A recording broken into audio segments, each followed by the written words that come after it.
Don't be so hard on yourself, Lucy. Honestly, you're doing really well. How would you know? Have you ever popped a sprog out? No, but I'm a qualified midwife. I do have a degree. Yeah, but that's like teaching someone to drive when you've never been behind the wheel. You think so? You know you don't have to come to these classes. You could go it alone and ditch the support and figure it out all by yourself. Would you prefer to do that? Harold obviously held on to them when our parents died. Partly it saved him having to find a place to live. Also, I just felt like he... What do you mean? I suppose I better tell you. He thought he knew what killed our parents. Have you heard of the legend of Krampus? It's an old folklore, I think. Harold believed that Krampus came back for people's souls, and not just for children. He got so obsessed with the idea to the point where he just thought that Krampus would come back for me and him one day. It's James. I think he's a victim of domestic violence. He came to hospital today with bruises. I mean, the bruises were everywhere. I mean, he told me that he fell off his bike, but it just doesn't add up. Did you get that from a book? Not exactly. I got it from a Karate Kid movie. Wax on, wax off. Wax on, wax off, yeah. Rest now, Danielson.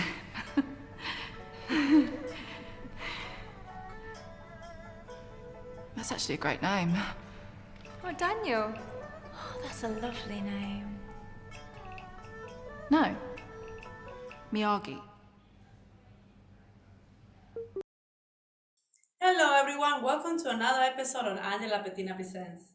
Now I have a special guest from the United Kingdom. She's an actress. Her name is Natasha R Mills. Let's learn more about her. All right. What I can talk about, like I've got some ideas from other workshops that I've done, but because I'd like to weave in a bit, if it's appropriate, to talk about nutrition and the importance of it and as an alternative treatment. Yes, because our health depends what we eat. Yes. If we don't start love our body, how are we going to, if we don't respect what we eat, how are we going to start develop love for ourselves? This is something I'm working on myself, to believe me. So we're all work in progress. That's it. Never don't have to get it right. And I just think that now anyway. And yeah, I mean, bringing in mindfulness, I can do that and talk about the importance of being more mindful when you're going through a tough time, but even on your journey as an actor, the importance of mindfulness it's so important, because if I didn't do, I even think that now, if I didn't do the mindfulness and compassion course, I wouldn't be where I am now. I probably wouldn't have done that film. I wouldn't have done the book. I wouldn't have done a lot of things that I did in a short space of time, because I didn't believe in myself, didn't have any confidence, and I also went through so much self-blame, and I was incredibly depressed. So, and that was the only thing that saved me, was the mindfulness and self-compassion, because of what I learned is, if you can be more peaceful, and what they talk in Buddhism is being at peace with yourself, which is part of equanimity of mind. And I talk a lot about that in a week section of my course, with equanimity of mind. Having that, then you can separate yourself and understand the suffering that you go through, and recognize the arrows that come to you, which, like, you've got the first arrow, which we don't have control over, which is the situation, circumstance, but the second arrow is your choice, if you're going to react to it or not. Exactly. Finding peace in a situation, and even finding peace on a journey as an actor, instead of being caught up in, oh, I got rejected, okay, That's all right. It's a learning. It's a way to learn and get better. I can get better. And how can I help others? I always think that now. I always think now, it's not about me, it's about everybody else. Like, it'd be nice for me to get things that I like, but in being in this world, I realized through studying mindfulness and compassion is so much for helping others and supporting others on your journey, because that's, I believe, is the purpose that we all have in life. We're here to help others thrive and be the best that they can be. We're all here to support each other, part of this common humanity experience. That's beautiful. I like what you're doing, and like I said, so that's gonna be a great topics to talk about in this event. I think it's gonna be, and I feel also very proud and very happy to share your inspirational videos. You never know which life you can change just for watching your inspirational in meditation, motivation, and mindfulness, which is very beautiful. Yeah, I'd love to, like, I mean, I don't know if I'm able to talk about my course and if I and talk about the 6-week course that I have, if that's and just to kind of add that in and talk about where it comes from, where I go in deeper in my 6-week course. And if anyone wants to hear anything more about that, then just you can come and have a chat with me. Awesome. Yeah, so maybe I could add that in as well. And I like how you combine the mindfulness and how it's been help you to deal with the casting rejection, and and help you to become more stronger, hard skin, to be able to move forward. Because it's like, for example, people that are going to the job interviews and they feel rejected, we feel the world is going up, is put down us, and we start thinking that there's no more opportunities ahead, and we are criticize ourselves. But your technique and mindfulness, it helps a lot to start building compassion ourselves. It's just an experience, it's not the end of the world. But like you says, as an actress, it's gonna be it's a challenge, because it's everything complete as a person. When it's rejected, it's a dream, or your dream, like okay, I wanna that role, and then they tell you, or you feel like you're very close, and they say no, you didn't meet the expectations. And I can imagine this is very that's what I usually kind of say. The importance is, if you're struggling, even if you get rejected, just how can you how can I show myself more compassion right now is a good question. And by saying something like, it's okay, I'm here for you. And just, if the more you do it, the more consistent you are to doing it. But the only way you can cultivate it is actually through practicing mindfulness. Because otherwise, like, actually listening to mindfulness, listening to a meditation is the only way to actually cultivate it, because that's how I've learned it. And we're all work in progress and changing all the time, so you have to just be consistent with it.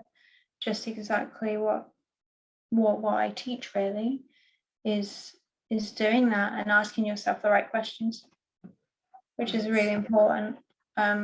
Recognizing, then you can recognize patterns of behavior. I did this talk the other day on negative self-talk, actually.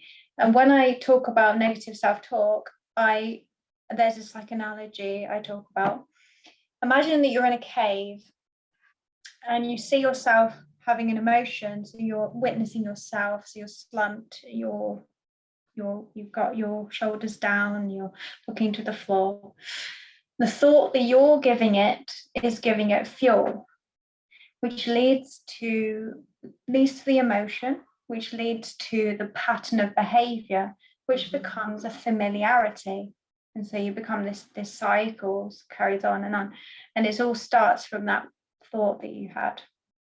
So if you didn't have that thought, or you caught that thought before it turned into the emotion, because it's the emotion that geared the thought, because it leads to the action that you take, if that's going to be positive or negative. then you can change it.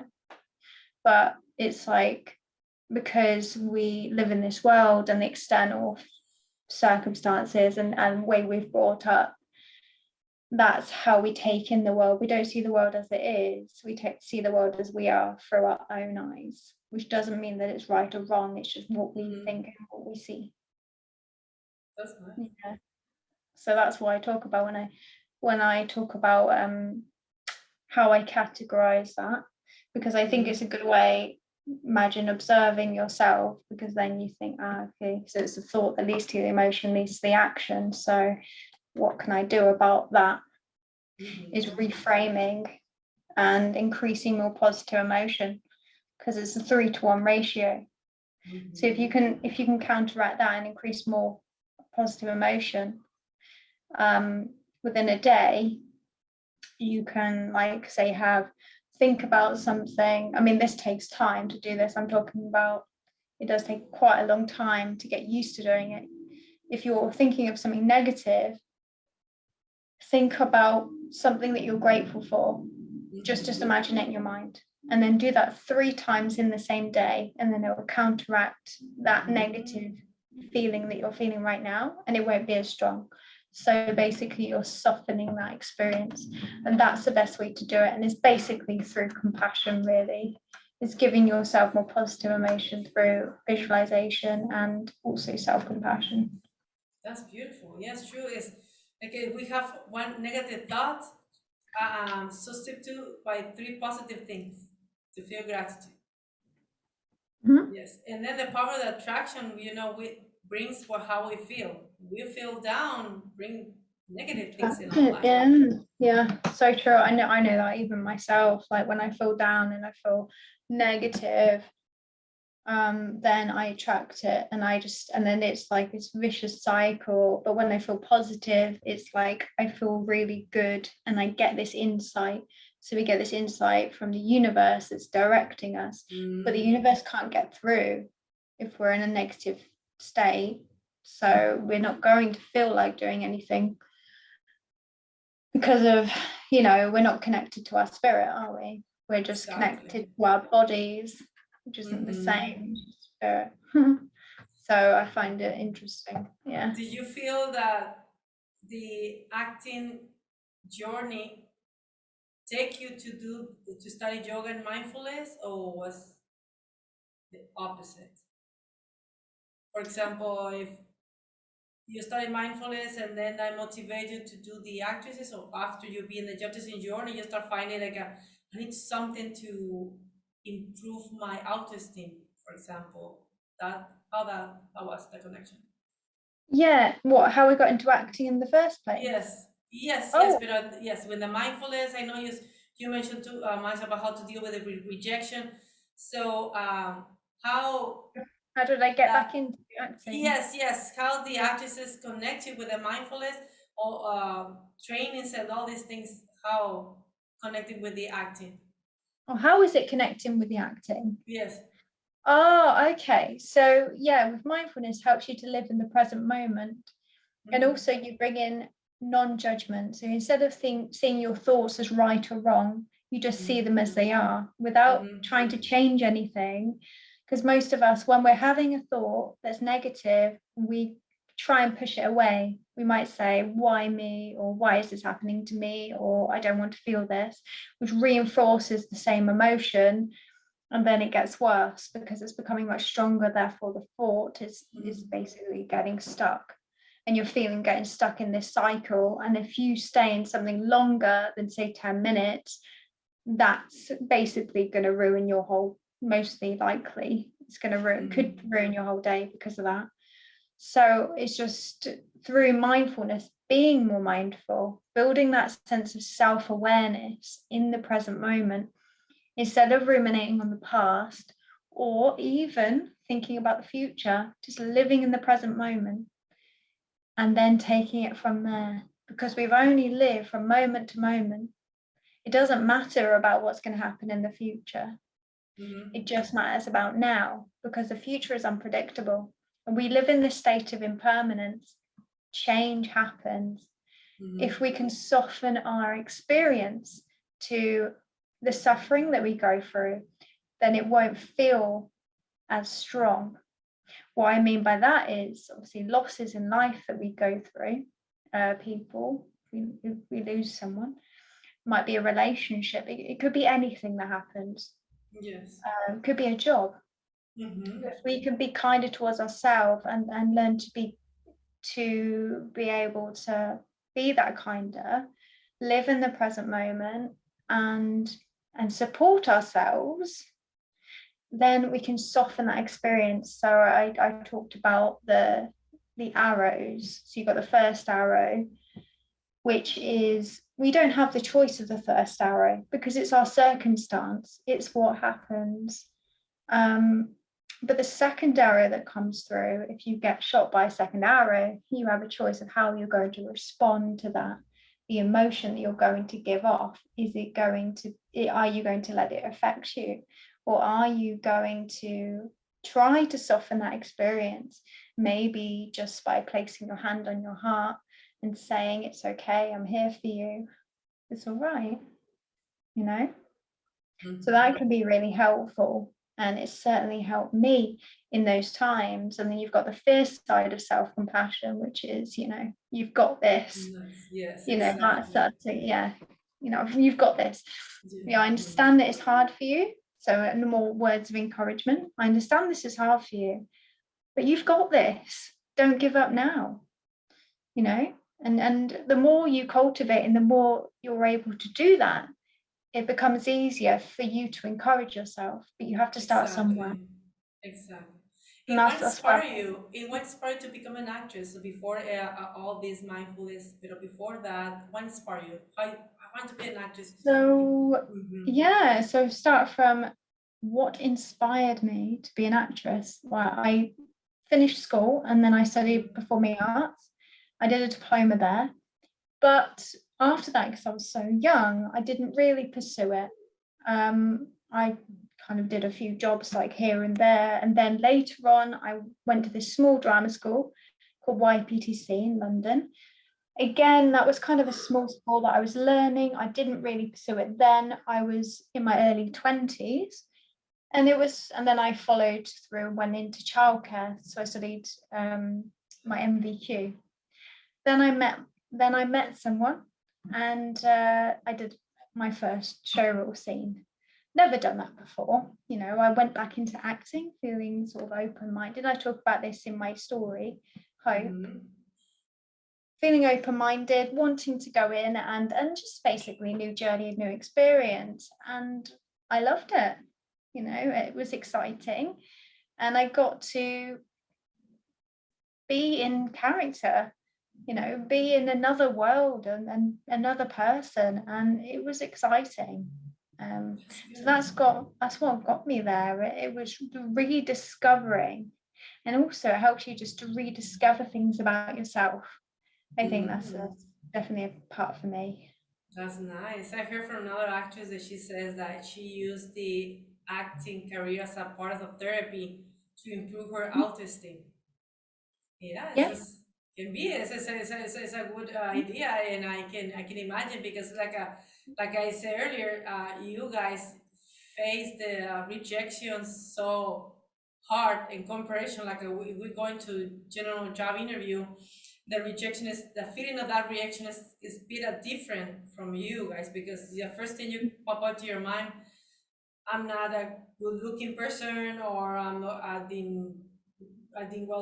was wrong in my performance, like everything like in one package. So that's even can affect a lot of the people self-esteem. It's not easy to deal with that type of rejection. And what about your first screenplay? I'm the colorblind. Can you tell us about that short film, and if there's someone related to you, the colorblind, or people that someone having that? Can you tell us more about that short film? Yeah, sure. So how that came about is working with an ex-partner on the film Colorblind. And it's loosely based on an experience that I had in my past, not as connected, but also it kind of interlinked other people involved in the film and what they knew of other people going through domestic violence. So essentially it was a girl, Amber.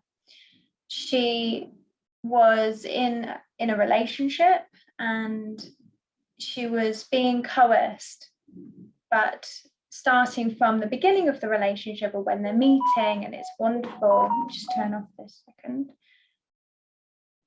And it's exciting.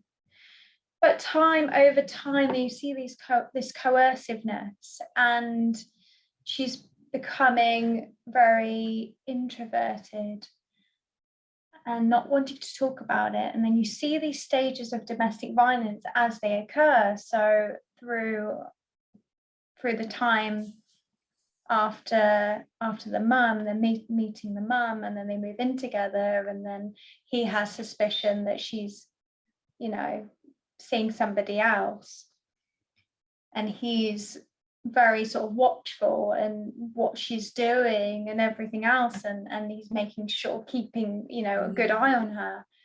And then it gets worse over time, that you see the effects of the violence. And as it progressively gets worse through the stages, right at the end when she dies. That's nice. So it's very powerful, and we had Safe Lives support the film, which was good. And Jill Halfpenny played the role of the mum, but it was all done through voiceover, so quite clever in terms of like the camera angles. But I was like the main face in the film. And then you've got the panning of the camera throughout, when the camera was panned up and then panned down, and you get the interesting changes of when it occurs, of when she's fine, and then suddenly you see she's got a cut on her lip. So it's stylistically, I thought it was pretty clever in that sense. Yeah. That's nice, beautiful. And how the acting career helped you to be a screenwriter? I think in a sense, like, it's story writing, and when you're playing a character and you're playing all these different characters in films, and you're bringing a story to life, so you have these different ideas. But to be honest, when I was younger, I used to love story writing. I used to just I used to go to school, and I used to sit there when I could and just write stories. And okay, so something you have with you. So you like, you burn with that writing skills, talent. Yeah, I guess you could call it that. I just used to love writing stories and escaping in my own little world, and imagining what that would be like. So I think that's always kind of stuck with me, creating something out of nothing. And a scenario in my head where I have these different pictures and ideas. I'm like, oh, okay, that's interesting. And then I might write about it. So that's kind of how I work, really, in terms of the writing side.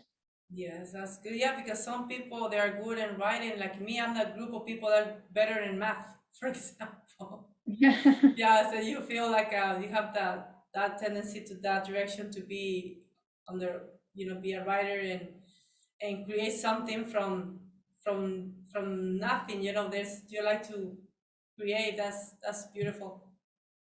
I like to, when I'm have space, when I'm have a clear head and I feel really calm, because that's a good place to be in. And I have to talk about that with actors and people that work with me, that the importance of having peace of mind.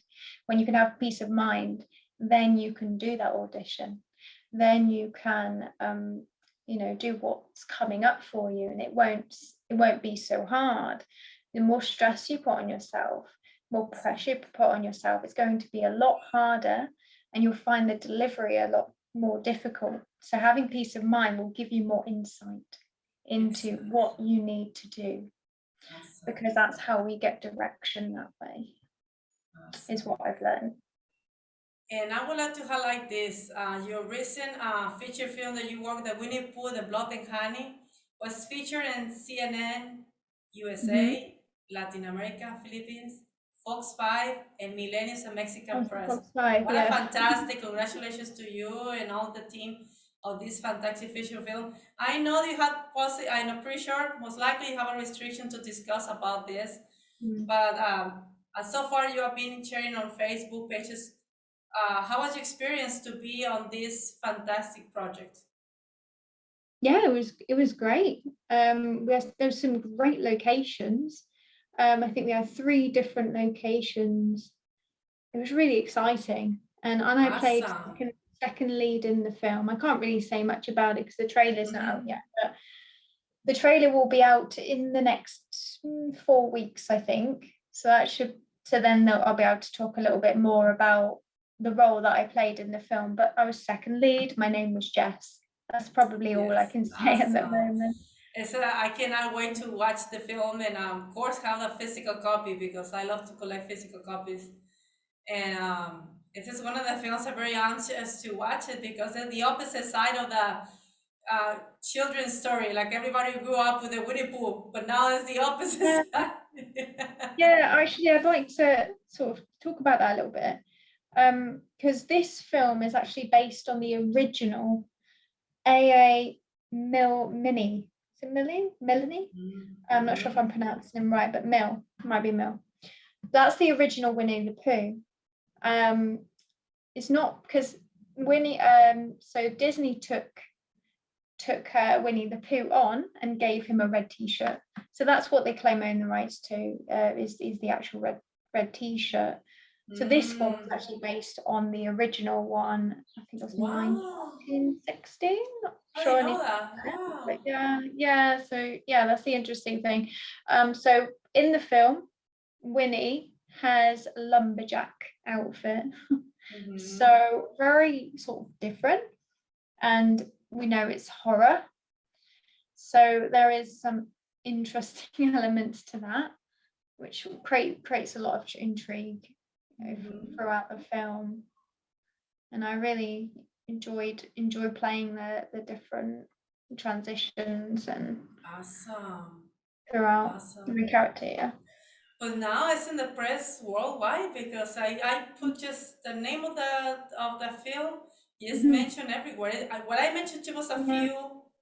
few press companies, but in reality it's just worldwide. It's It's a lot of people is yeah. waiting for that film. Blown up. Yes, Yeah, it's massively blown up in America, China, exactly. everywhere.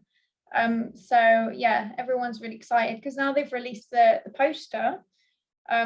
It went on Dread Central straight away, and I think Paramount owned Dread Central, I think, as far as I know. So and people were just going crazy over that. So they're really looking forward to actually finding the footage for it so they can post it. And some And people are even so creating trailers for Winnie the Pooh, which is quite funny, that they're claiming that that's the actual trailer. So yeah, it was yes. great. It was a great project to be part of, and I really enjoyed it. Awesome. And I'm very proud of you because you're very, very ongoing person. You fight, you go into that direction without looking around. You're the type of woman that you have no excuses. You move forward, you move forward, you move forward. And Yeah. thank you for being you and thanks for inspiring. Yes, you're a great inspiration, not only about in the film industry, but also what you're doing, the mindfulness, all the energy you're doing with your company, and I feel very honored to have you in my shows in working together in future projects because we need more people like you. That nobody stop you to reach your dream because having be in this type of project at your very young age and it's not easy, but it's because you learn how to deal with the rejection. You learn how to build yourself, and nobody's gonna stop me. Many people reject me, but I'm there. I Yeah, think so going back to what helped me in the first place and why I am here is mindfulness and self-compassion. Always go back to that because that's what strengthened me. Learning how to be kinder towards myself during the tough times exactly. I was going through. Otherwise, I would be stuck and feel like I'm stuck, like most of us tell ourselves that I'm stuck and I can't move forward. But that's a choice. And we have a choice if we we all have a choice if we're going to move or we're going to stay in the same position. So it's mind over matter, really, as they say, as an expression, isn't it? So. And what about your experience working with a film director, Wadenfield? How was the Reese? experience with him? Reese is lovely. Yeah, it was great to work with. Yeah, fantastic. Yeah, really enjoyed working with him. So yeah, I'm hoping to work with him again. Awesome, looking forward for it. And also you're involved in 2 more projects recently, Return the Krampus, and This Is Life. Oh, Krampus, yeah. So Krampus was the one before Winnie, with the same company, Jagged Edge.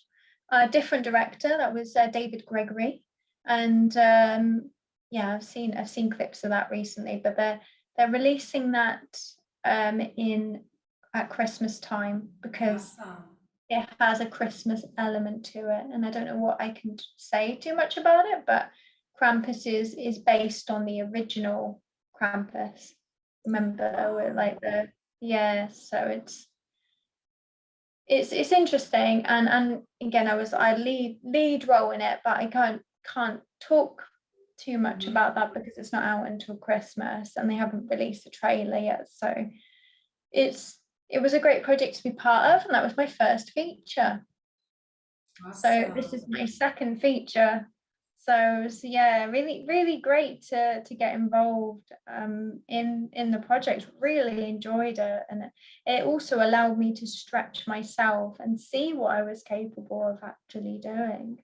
And that's the thing. It is discovering more things about yourself. Exactly. And how you can push yourself as an actor, as we all want to do, really. Yeah. Do you have any do you have any advice for those people who wants to reach their dreams in acting career? Do you have any advice for them? Yeah, so if you want to achieve your dream, really first step is believing in yourself. But before you can believe yourself, it's finding a way to be kinder towards yourself in those times. And it really comes down to that. It's learning, I can't stress enough, really, meditation, being more mindful, trust and faith, and hope, being at peace, having equanimity of mind, which is a huge part. If you can be more at peace with yourself, then you're going to drive yourself forward, because you'll get this insight. It will just come down. It's like the universe is talking to you and guiding you in the direction where you want to go, and it's helping you every step of the way if you're willing to listen to it. So it's really having that peace of mind and faith and hope that you are not alone on this journey. There's someone else out there for you that's supporting you every step of the way. Yeah. Thank you so much, Natasha, for being on my show, and looking forward to meeting you again about doing follow-ups on your acting and mindfulness career. Thank you so much. Thank you. Really enjoyed it. Thank you for having me. He was Prince Charming. I fell in love with him instantly.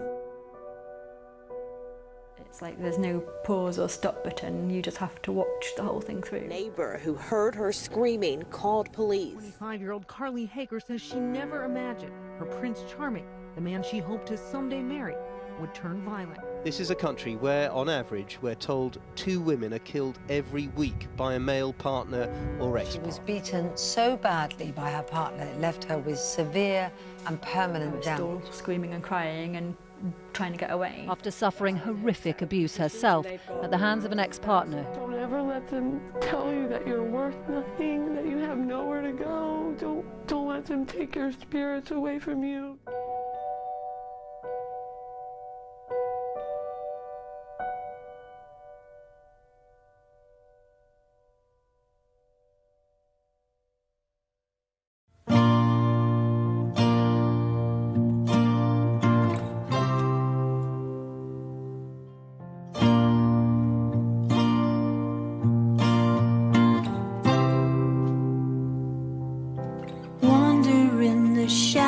Not sure which way to go. My wet clothes, they cling to me. It's dark now, I can as I take a breath. I'm not there yet, I'm not there yet.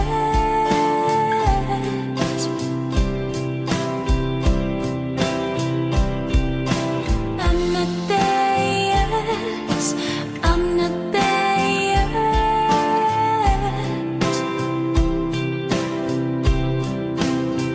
I wear my heart on my sleeve, walk for miles to find me. You trip, you keep me down, keep me guessing who I am. Wanna pass this test.